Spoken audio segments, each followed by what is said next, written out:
नमस्कार आसंतु एबे देखिबा हम ब्यूरो खबर।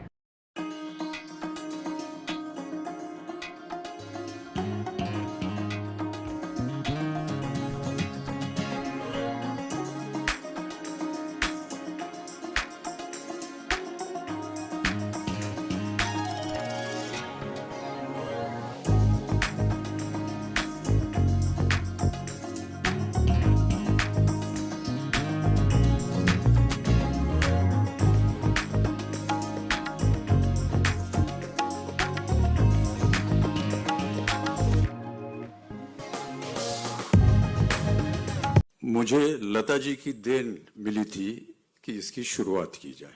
ये शायद बहुत से लोगों को पता नहीं, 1981 की बात है। मैं न्यूयॉर्क में था और हमारे एक मित्र आए, कहा कि लता जी न्यूयॉर्क में हैं और वो आपसे मिलना चाहती हैं। तो मैं लता जी से मिलने गया। उन्होंने कहा, अमिताभ जी, मेरा यहाँ मंच पर एक कार्यक्रम है, मैडिसन स्क्वायर गार्डन, जो कि बहुत ही विख्यात अमेरिका का एक स्टेडियम है। वहाँ पर एक हॉल है, फेल्ट फोरम, जहाँ पर उनका कार्यक्रम होना था। उन्होंने कहा, यहाँ मैं चाहती हूँ कि आप 2 मिनट आकर के मेरी एक प्रस्तुति कर दें। लता जी का प्रस्तुति करना, ये मेरे लिए समझ में नहीं आया है कैसे कह रही हैं, लेकिन क्योंकि वो लता मंगेशकर हैं इसलिए मैंने उनकी बात मान ली और मैंने कहा, ठीक है लता जी, मैं आ जाऊँगा। जाने लगा तो फिर उन्होंने कहा, अमिताभ जी सुनिए, हमने सुना है कि अभी आपने अपनी एक फिल्म में गाना गाया है। अरे मैंने कहा, नहीं लता जी, वो देखिए, वो हल्का फुल्का, वो शादी ब्याह में नोक शोक होती रहती है, उस तरह का एक गाना था। हमारे निर्देशक ने हमको होली के दिन सुना और उन्होंने कहा कि इसको फिल्म में डालना है, तो वो उन्होंने डाल दिया। फिल्म का नाम था लावारिस, गाना था मेरे अंगने में। अब हमारी हालत बहुत ख़राब हो गई क्योंकि हमने पहले कभी ऐसा किया नहीं था।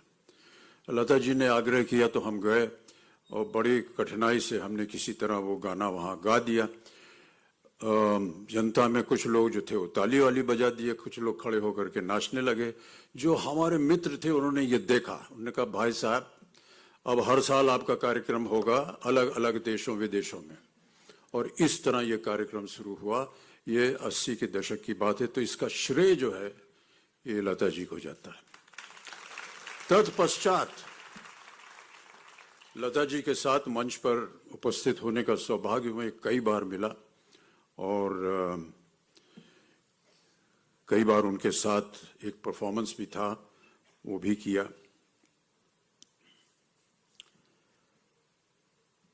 लता जी के बारे में कई बार हम लोग सोचते हैं क्या है, और एक बार मैंने अपने पूज्य बाबूजी से पूछा कि लता मंगेशकर के बारे में आप कुछ बताइए। उन्होंने केवल एक शब्द कहा, शहद की धार। मिठास उनके गायन में शहद की तरह, और क्योंकि शहद की जो लय है वो कभी टूटती नहीं, इसलिए उनका स्वर जो है वो कभी टूटता नहीं। ये है लता मंगेशकर। मेरा हमेशा ऐसा मानना रहा है कि जब भी सही सुर लगता है तो हमारी आत्मा जो है वो परमात्मा से जुड़ जाती है। ये जो डोर है जो हमारी आत्माओं को परमात्मा के साथ जोड़ती है, ये है लता मंगेशकर जी का स्वर। जितनी बार उनके सुर को आप सुनेंगे तो आपको लगेगा कि उन्होंने आपकी आत्मा को परमात्मा से जोड़ दिया, एक ऐसी डोर से जो सदा झंकृत होती रहती। आम चैनल आपन को पसंद आसुले दयाकरी चैनल को लाइक और सब्सक्राइब करंतु एवं नोटिफिकेशन पाई बेल आइकन को दबे दियंतु।